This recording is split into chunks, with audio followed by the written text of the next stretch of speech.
Greetings and salutations, everybody. Kirk Nelson here with the Pixel Pro. And in this video of the Photoshop CS6 First Look series, we're going to take a look at the crop tool that is new and improved in Photoshop CS6. Okay, so let's start with this image here. Now I know what you're thinking. You're looking at this and you're saying, hey, that's a pretty nice photo. Or, you know, it would be if it were straight.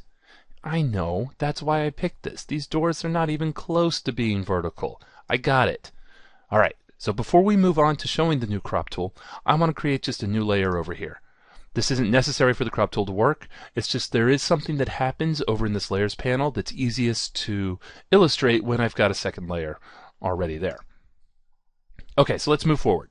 Here we go with the crop tool. It's found over here in the toolbox under crop tool, just like it always has been. Now you'll notice first of all that the crop tool now assigns itself to the full bounds of the document. This is different than previous versions. Previously we'd had to select kind of corner to corner as we go across to get the entire canvas. Now Photoshop automatically sizes the crop tool to the entire canvas dimensions. So once we go in and begin moving things around, that's when different stuff starts to happen. So let's take a look. We grab this corner and what the why is up to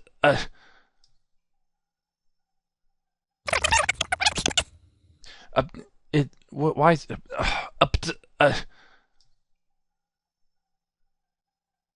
yes, that wasn't up to just thanks for noticing.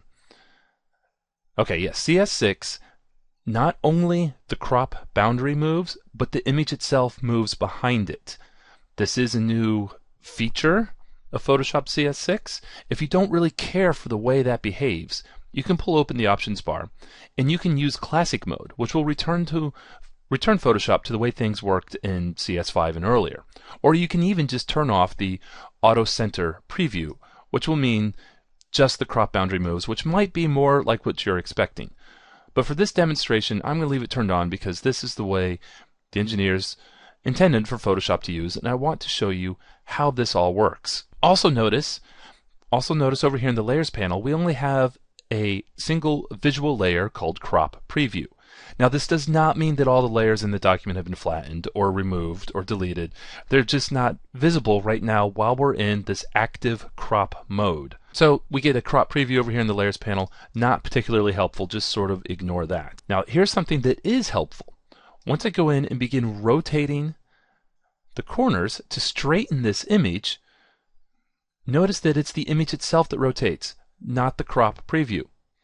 So now that makes it much easier to line things up visually. Also notice Photoshop automatically pushes in the crop boundaries to meet the edges of the existing photograph. That way we don't get these empty corners within our image. And that's all really pretty useful. So let's go ahead and commit that crop, bring back our layers. Something else I want to show you that is pretty useful is that those cropped pixels that were outside, they're still there. They weren't deleted. They're just outside the bounds of the canvas.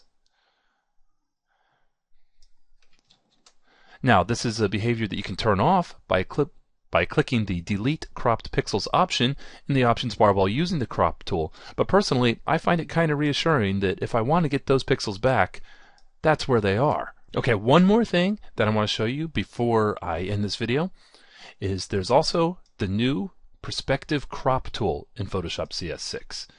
Now let's take a look at this building here that is clearly in drastic perspective. And just as a quick demonstration of how the new Prospective crop tool works, and by the way, Adobe, nice icon. Very well done. I like that one.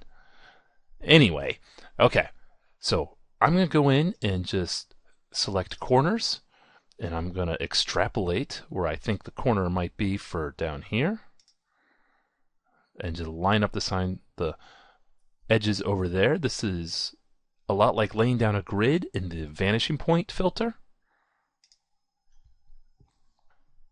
And go ahead and select the checkbox up here. And Photoshop automatically removes the perspective from that. Now, it didn't have any pixels to fill in this corner here, but we could probably do that with the content-aware fill.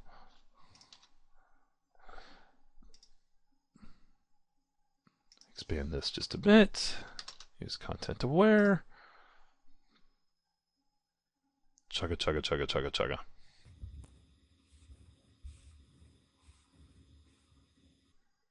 Okay, so look at that. It's not exactly perfect, but I spent all of like 12 seconds on it anyway.